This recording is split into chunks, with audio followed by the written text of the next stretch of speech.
Ladies and gentlemen, how you doing? Welcome to Showbiz News Rwanda. Aisha Inkindi yavuze ko kuba urugo rwa Rushimwe Vestine urimbana indirimbo zo kuramya no guhimbaza Imana afatanije na murumuna we Kamikazi Dorcas ari kuvuga mu runtu bitatuma n'abandi bakobwa bagira ubwoba bwo gushaka kuko nta rugo rwubakira ku rundi. Reka tuze turebe ibirambuye Aisha yavuze. Wibuke gukora subscribe kugira ngo utazacikwa day by day n'amakuru tujyana tubagezaho agiye atandukanye. Igitekerezo waba ufite ukitubwire muri comment. Uyu mukobwa rero Aisha usanzwe ari inshuti ya hafi ya Vestine na Dorcas yabigarutseho mu kiganiro yagiranye n'itangazamakuru mu gitaramo cya papa cyangwa yizirije imyaka 5 amaze gukora umuziki.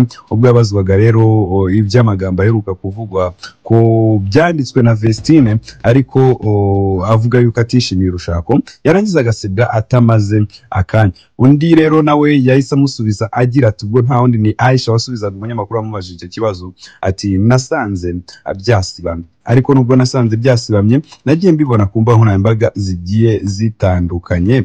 Bityo rero kubera ko ntaravugana na Vestine ntabwo ndamenya ngo byagenze gute neza, nta nubwo turavugana, yewe ntabwo turabona. Nitumara kuvugana kamenya ikijya mbere nibwo nabasha kumugira inama. Rero navugishe Dorcas ariko nawe ntabwo twigeze twumvikana neza. Yakomeje abazwa niba ibintu byabaye ku nshuti ye ari byo bishobora gutuma nawe atazashaka kubera ko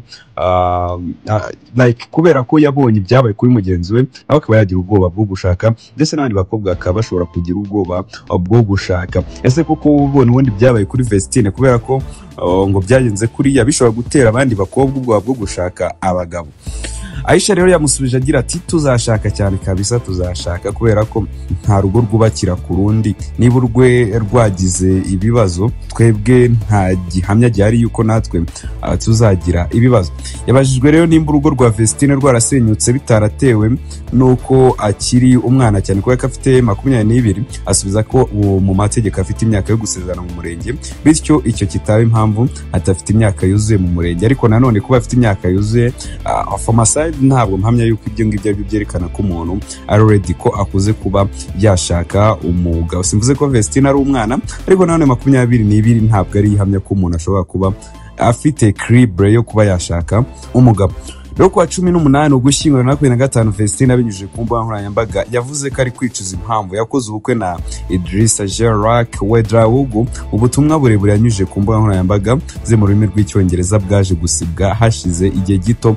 Yavuze ko abaye ubuzima atishimiye ndetse amahitamo yagize ari mabi cyane. Ubutumwa hagiye mubwumva inshuro nyinshi cyane, ariko nanone kuri wowe utarigeze ubwumva this is your time kugira ngo wumve. Yaragize ati uyu munsi ubuzima mbaye usubwo nahisemo ndiwe bingoye cyane kandi sibyo nkwiye. Ndabizi ko nagizemo amahitamo mabi mu buzima bwanjye, ariko nta kundi. Imana yemera ko ibintu bimwe bitubaho kugira ngo tubyigiremo. Narize bihagije, nta mugabo uzongera kumbeshya ukundi ngo anyangiza ubuzima. Umugore rero wumvikana nk'uwicuza cyane yavuze ko niyongera kugira amahitamo y'umugabo azabana azaba ari uwazi neza. Ubutumwa uyu mukobwa yasangije amukurikira ugenzuye usanga amafoto yose ari kumwe n'umugabo we ku rukuta rwe rwa Instagram. Yaramaze kuyasiba kuri Instagram page ye. Icyakora nyuma y'iminota mike yabibaye ubutumwa bwo bwahise busibwa. Nyuma rero Irene ureberera inyungu z'uyu mugore ndetse n'uriya muhanzikazi Dorcas